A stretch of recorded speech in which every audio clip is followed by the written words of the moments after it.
Magandang umaga mga idol. Sa video na ito ay ituturo ko sa inyo ang simpleng paraan kung paano mag-pruning ng mulberry. Ito yung ipupruning natin na mulberry mga idol. Isang puno lang yan. Ayun siya, yung pinakapuno sa baba. At medyo mataba-taba na yung mga sanga niya. Kaya natin siya ipupruning mga idol para ang purpose kasi ng pagpupruning mga idol is para mapadami natin yung mga sanga niya at syempre para mapabunga na natin agad. Mas maraming sanga yung mulberry natin mga idol, mas maraming ibubunga yon once na mag-matured na yung ano niya, pinaka sanga or maging kulay brown. Dito mga idol, sisimulan na natin kung paano mag-pruning ng mulberry. Magtitira lang tayo dito ng mga ito kasi yung pinaka niya, sanga yan. Isa, dalawa, tatlo, apat. Bali mga apat na dahon mga idol. Dito masasangang mahaba ang ititira natin. Gunting lang gagamitin natin mga idol kasi malambot pa yung pinakasanga niyan. Yun, ganun lang. Nagtira tayo ng mga apat na dahon or apat na nodes. Kung makikita nyo mga idol, ito yung binunga ng unang pruning ko. Yung mulberry na yan. Medyo ang hinog niya mga idol, yung kulay itim. Pinakahinog ng mulberry. Ito naman ulit mga idol, itong isang sanga. Isa, dalawa, tatlo, apat. Mga 5 naman dito iiwanan natin na dahon. Para pag sibol, mas dumami yung niya. Magiging supang or sibol nga. Ganyan lang mga idol dito. Medyo mataba na yung niya, hindi na kaya ng gunting. Siguro baliin na lang natin. Hindi ko nadala yung pruning shears. Yun. Isa, dalawa, tatlo, apat, 5. Nakadepende sa haba yung mga idol. Nakakadepende sa haba ng sanga kung gano'n siya puputulin. Kung ilang nodes yung iiwanan niya. Dito medyo mahaba na to oh. Ayan. Pa dito, pa diretso. Kaya mga 5 nodes yung tinira ko. Or 5 dahon.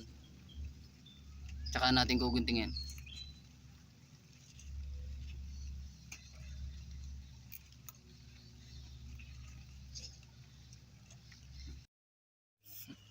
Yun na mga idol, natanggal ko na. Nakadepende sa haba ng sanga yung pagpupruning natin, kung gaano kahaba yung puputulin natin. Yan. Katulad nito kanina mga idol, medyo maikli lang kasi yung sanga nito, kaya 4 na nodes lang yung tinira ko dito sa sanga na to. And then ito naman isa, medyo mahaba na tong nasa gitna. Kaya 5 nodes, isa, dalawa, tatlo, apat, 5 nodes. Diyan sa mga nodes na yan mga idol, ayan nakikita nyo naman. Diyan sisibulan yan pagka mga ilang weeks lang after pruning, sisibulan na yan. Diyan sa mga nodes nila. Ito yung medyo mahaba mga idol. Bata pa kasi yung mulberry natin, kaya yung sanga niya medyo light green pa. Kapag matured na yung mulberry natin mga idol, kulay brown na yung pinaka mga sanga niya, yung mga ganyan. Ito, puputulin na rin natin to. Medyo mahaba na yung sanga niya. Siguro mga 5 din. 5 nodes ang iiwanan natin.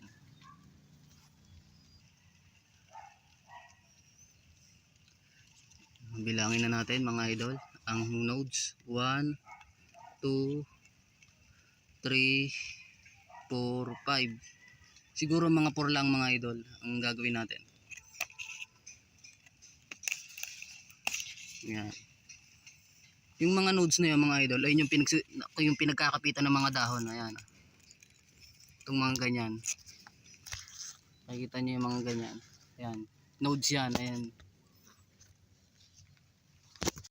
Ganun lang gagawin natin mga idol. Depende sa haba ng sanga yung pagpupruning natin. Gawin lang natin sa lahat ng yun mga idol. Pinakapuno ay mga sanga. Ito sibol sa pinakapuno to mga idol. Itong isang to. Itong isang sanga. Diyan na natin sa taas babawasan yan. Dito. Kasi nasa main naman yan. Yun. Yun lang mga idol, tuloy-tuloy lang natin ang pagpupruning.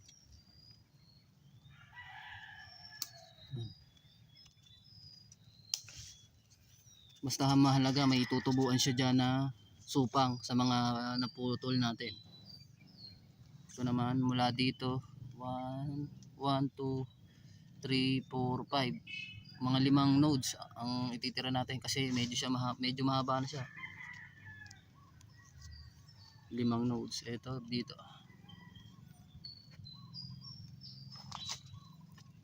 Mas maganda mga idol kung may ano tayo, pruning shears eh.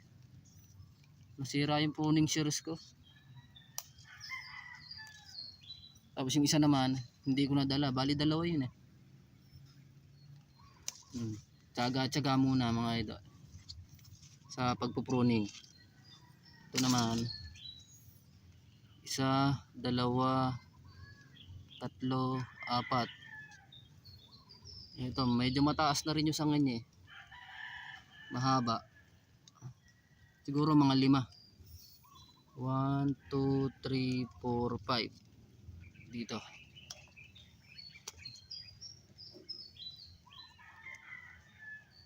Dito tayo magpuputol niya mga idol.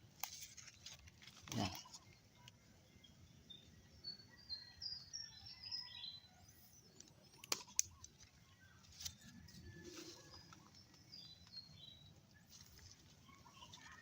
Kasama sa maintenance ng ano yan mga idol, sa pag-aalaga ng mulberry yung pagpupruning. Ito pa, may isa pa. Medyo payat pa yung ano niya at medyo mahaba na rin yung sanga.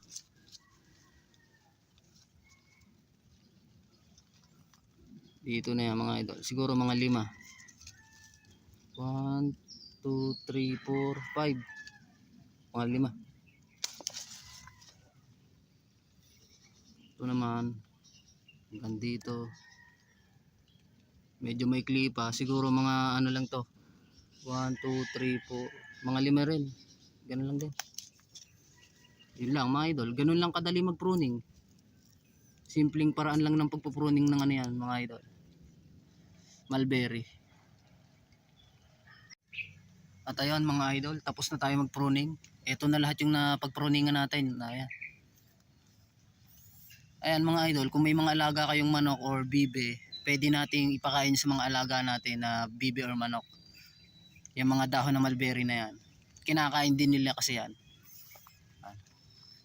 Ayan mga idol, ito na yung napag-pruningan natin. Gaya nga na sinabi ko, bawat nodes or buko ng mulberry ay yung may kinakapitan ng dahon. Ito katulad nito, ito yung nodes niya.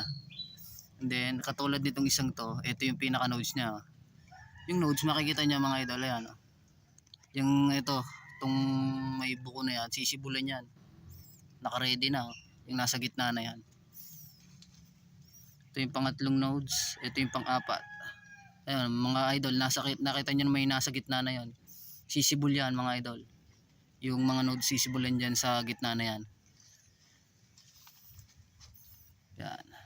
Ito yung bunga niya mga idol. Hinihintay ko lang maging itim yan, kukuhanin natin. Siya nga pala mga idol, yung variety nito Illinois mulberry. At medyo malaki na yung puno niya. Medyo mataba na. Etong isang to mga idol, sibol yan dyan sa pinakakatawan niya sa lupa sa ilalim. Kaya mas maganda. Medyo marami-rami na siyang sanga. Kaya pinupruning natin yan mga idol, gaya nga nasabi ko nung una, para maparami natin yung mga sanga niya. Siyempre pag mas maraming sanga, mas marami tayong may pupruning, mas maraming ibubunga yung mulberry natin. Ayun yung purpose ng pagpupruning ng mulberry. Tsaka ang isa pang purpose ng pagpupruning ng mulberry, para maging matured agad yung sanga ng mulberry. Yun lang mga idol, ganun lang. Habang lumalaki yung mulberry natin, ipopruning lang natin siya ng ipopruning. All year round naman niya kung mamunga mga idol, basta na ipopruning natin siya. Nasa sa inyo na kung palalakihin nyo ng kasintaas ng medyo yung lagpas tao.